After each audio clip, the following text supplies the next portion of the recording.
Three hitters, I think, who will be available and who could help the Twins massively in the second half and into October on today's episode of Locked On Twins.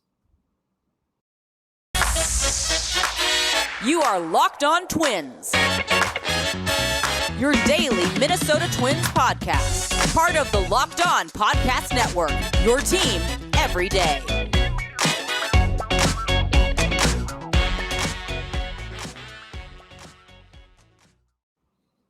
And welcome to the Locked On Minnesota Twins podcast. Today is Thursday, June 16th. I'm your gracious host, Nash Walker. Today's episode is brought to you by Sports Card Investor. Download the Sports Card Investor app today and easily browse over 630,000 cards from every sport, with hundreds more added each week. Available for free in the Google Play and Apple app stores, or go to sportscardinvestor.com/lockedon. Again, this is Nash Walker. This is season 3 of recording 5 days a week on the Minnesota Twins for Locked On Twins. I've been writing about the Twins at twinsdaily.com for 4 seasons, and I know it's only June 16th, but we are getting closer and closer to the trade deadline. And guess what, folks? It's amazing, but the Twins look like they're going to be buyers at the 2022 deadline.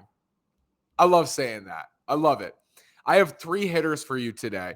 We're going at hitters first because I think at this point in time, the pitchers who might be available on the trade market, who I thought could be available, their teams have started to win, like Nathan Eovaldi, Martin Perez. I don't know if those teams are going to hold on to their starters or not. So I want to wait and see on some of these pitchers. And there's more good hitters on bad teams than there are good pitchers on bad teams. And the good pitchers who are on bad teams, guys we talked about all offseason, Frankie Montas, Luis Castillo, Tyler Mahle.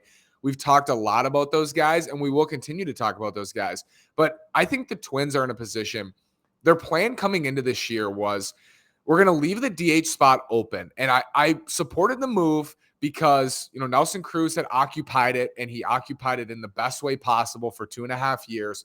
But it was important to get Byron Buxton off his feet, to get Luis Arraez off his feet, to give these guys days off. And I thought that was important. But also, it allows you to platoon into the DH spot, which means they could platoon Ryan Jeffers against lefties. And to this point, he had been better against lefties than righties, much better against lefties. Gary Sanchez in his career, better against lefties. He could DH. Jeffers could catch against left-handed pitching. Kyle Garlick could DH. And then against righties, you could go Luis Arraez at DH or Alex Kirilloff or Trevor Larnach. It opened up possibilities to platoon out of that spot. I think that plan, it's been okay, and it's worked for Byron Buxton. He's been able to DH quite a bit, and I think that has helped him remain healthier this year. I mean, we'll never know. We wouldn't know otherwise. But I think the platooning action hasn't gone as planned. Ryan Jeffers and Gary Sanchez haven't hit left-handed pitching, and Ryan Jeffers hasn't hit at all. So that is now a hole in your lineup, even though you have a right-handed hitter in that DH spot. If it's Ryan Jeffers or Gary Sanchez right now against left-handed pitching, that is a weakness in your lineup at a spot where it should be your biggest strength and has been the Twins' biggest strength for the last 2.5 years. So I think when we're focusing on improving, and I think they can improve this offense, there's no question. I think it's a good offense, but I think they can get much better. And because Byron Buxton has been hurt a lot in the past, because Luis Arraez has bad knees, because Carlos Correa doesn't have the cleanest injury history, they could use another bat. And I think this is a trade deadline where there will be plenty of good hitters. And I have 3 right here. And one of them I think you're going to love. And I actually think makes so much sense for this team right now. It's going to sound crazy. And we'll talk about him last. But let's start with Trey Mancini. My partner, Brandon Warren, brought this up. He's been tweeting about Trey. I've always liked Trey Mancini. Baltimore Orioles, 30 years old. He's a right-handed hitter. He's a free agent following this season. So all 3 of these guys we're going to talk about will all enter free agency after this year. And 2 of them have a team option or a mutual option, but the team has to accept it on their end either way. So basically all 3 of these guys are going into free agency after this season. And for Mancini, in 667 games, Baltimore Orioles has hit 272, 336 on base, 468 slug. He's been 17% above league average in terms of OPS. Doesn't strike out a whole lot, 23%, and walks at an 8% clip. Something I really love about Trey Mancini is he hits lefties very well. And you might be thinking, like, why doesn't Kyle Garlick just DH against lefties? Well, you can put Kyle Garlick in left field, and you can bump Max Kepler out of the lineup if you want. And you can put Larnach in right field because Kepler hasn't hit lefties, in the last month and a half. So you can put Garlick in the outfield. You can put Mancini in the outfield. He's a fringe outfielder. He's a first baseman, DH, can play in left or right. So I like that versatility. But you can move things around. Like if you want to get Luis Ariza to start against a lefty, you can DH him and put Mancini at first. Like there are things you can do here. And what this does is it pushes Ryan Jeffers or Gary Sanchez out of the lineup most likely against lefties. But even then, like if you want to sit Louis against lefties, you can DH Sanchez and put Mancini at first. It's like very simple. And I do think they want to give Miranda some run here, and he hit lefties very well in the minors, and I'm not against that either. But even then, like you can play Miranda at third and get Gio a day off. And not all these guys are going to be healthy at the same time. These things work themselves out. But you'd be adding a legitimate, very good right-handed hitter to the middle of this lineup. He's an instant middle of the order bat. Everything you hear about him off the field is great.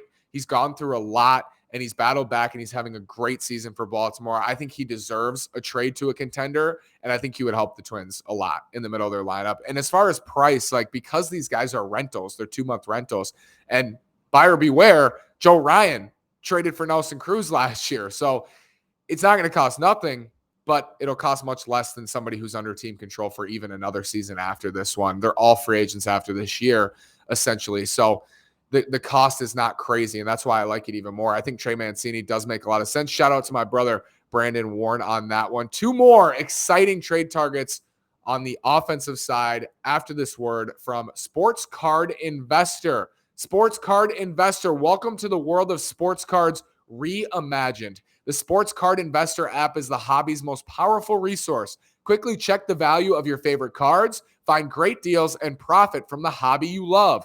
Available completely free in the Google Play and Apple App Stores, the Sports Card Investor app is a must-have for baseball fans. Sports Card Investor is outstanding. If you think that Yohan Duran is going to be a star in this league, you can go trade for his card. It's completely free. You can easily browse over 630,000 cards from every sport with hundreds more added each week. Check the latest values of your favorite cards with 7-day or 30-day charts. It's like the stock market, but for baseball cards.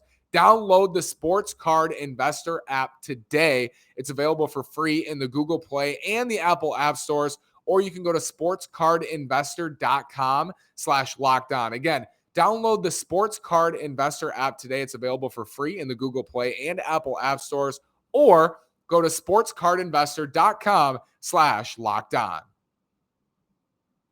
We have an important favor to ask you. We put together a survey so we can learn more about listeners like you and make your favorite Locked On podcast even better. This is your opportunity to tell us what you like and don't like about Locked On Podcasts. Go to lockedonpodcast.com/survey right now to get started. It won't take very long, and everyone that completes the survey can qualify for a chance to win one of 10 $100 Ticketmaster gift cards. To take our audience survey, go to lockedonpodcast.com/survey. Thanks for your help. When I talk about these guys, there will be playing time lost just by nature. But I'm not saying that, like, the Twins should play Alex Kirilloff less or play Jose. They haven't played Alex Kirilloff at all since they sent him down. But, like, this doesn't necessarily block anybody, because what you're doing is pushing guys out of spots they were expected to produce in, especially Jeffers and Sanchez in the DH spot. Because what their plan was, when Jeffers was catching against the lefty, Gary would DH. When Gary was catching against the lefty, Jeffers would DH. Again, it hasn't gone as planned. And Josh Bell from Washington is 29 years old. He's a free agent following this season. I've talked about Josh Bell before because I think he makes a lot of sense for this team. A little bit different than Mancini, very similar numbers, 264 hitter, higher on base percentage, less slug, slightly less slug, and a higher OPS plus. So actually in his career, Josh Bell has been a slightly better hitter than Trey Mancini when you compare him to the rest of the league. He also strikes out less, 18% strikeout rate, and he walks more, 12% walk rate. The difference between Bell and Mancini is Bell is a switch hitter who's better as a left-handed hitter. So I think this is interesting. And if the Twins were to decide between these two, because I assume their prices would be about the same, they're having very similar strong seasons. If you were deciding between these two, you're basically saying, do we want the switch hitter who's better against right-handed pitching and is a serviceable right-handed hitter, or do we want the straight right-handed hitter who can hit both but hits left-handed pitching very well? And I think for this lineup right now, they have right-handed power. Like they have Correa, they have Buxton, they have Gary Sanchez, they have right-handed power. And I know Gary has been up and down. They have guys in their lineup who can hit from the right side. They have the guys from the left side too, but less reliable power hitters from the left side. Luis Ariz has been fantastic. He's been the best hitter on the team this year. But another left-handed bat I think would be great. Jorge Polanco, if he gets going, he could fill that role. And then I would see Trey Mancini making more sense. But if you want to rely less on Jorge Polanco from the left side, and he's then your third best or maybe fourth best left-handed hitter, you get so much deeper with Josh Bell, and he can hit from both sides. So I really like Josh Bell. He plays first base. He can DH. He's a decent defender. So very similar to Trey Mancini. Bell hasn't played in the outfield, I don't think, since 2016. So he's similar to Trey, but you can't stick him in the outfield, really. The difference being that he's a switch hitter who is better from the left side. So it's tough. I mean, it's a tough call between those two. If it was the exact same cost, I would probably go Bell because he offers that switch hitting versatility, but you are losing the ability to put him in the outfield, and then you can do that with Trey Mancini. I also like the idea of adding Mancini against left-handed pitching because I think the Twins should be able to crush left-handed pitching.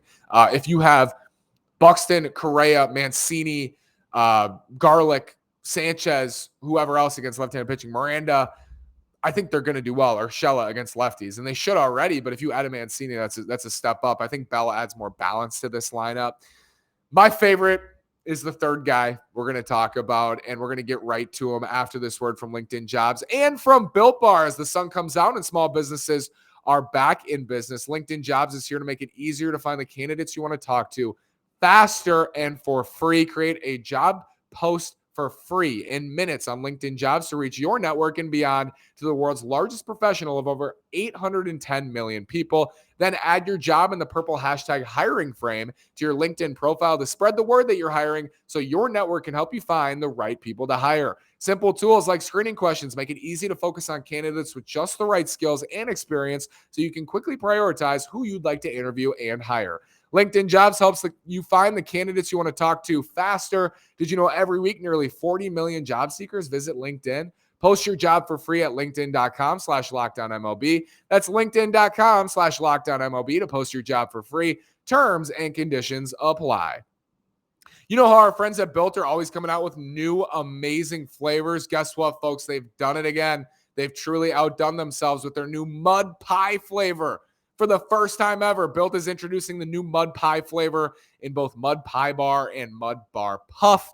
So delicious. You're going to love the new Mud Pie Built Bar and Built Puff. Whether you need a snack for your workout, a late night treat, or just need to grab a quick bite, Built is the perfect protein bar, and they taste better than a candy bar. Chocolate mousse, whipped cream, cookies and cream crumble. Stop drooling. Get to Built.com to order your box of Mud Pie bars and puffs now. You won't regret it. Not only are Built bars delicious, folks, Built bars are healthy. They're good for you. And it's so wild to have a protein bar that tastes so good, but has way less sugar than any other protein bar you'll find. Go to Built.com. Use promo code LOCKED15. That's LOCKED15 and get 15% off your order. Use promo code LOCKED15 for 15% off at Built.com. Number 3, certainly not least, Nelson Cruz, Washington Nationals, 41 years old. Hear me out. Hear me out. You might hear that and say, I got to move on. Nash, you got to move on. It's over. The Nelson Cruz era is over. And I don't necessarily disagree, but just hear me out for a second. Since May 1st, this doesn't include tonight where Nelson Cruz doubled off Zach Wheeler in his first plate appearance. Since May 1st, and a lot of people, and I think Twins fans were checking in on Nelly in the first month just to see how he did. He was terrible in April, absolutely awful. But since May 1st, Nelson Cruz is hitting .326 with a .391 on-base percentage, and he's slugging .504. Does that sound familiar? He's doing the same thing, folks. And now the batted ball data is not where it was when he was a Twin, like the exit velocity, the hard hit rate, but it was outstanding in May, and he's gotten off to a great start in June. It's not at Minnesota levels, but it's still very, very good. And his batted ball data backs up what he's done at the plate for the last 2 months.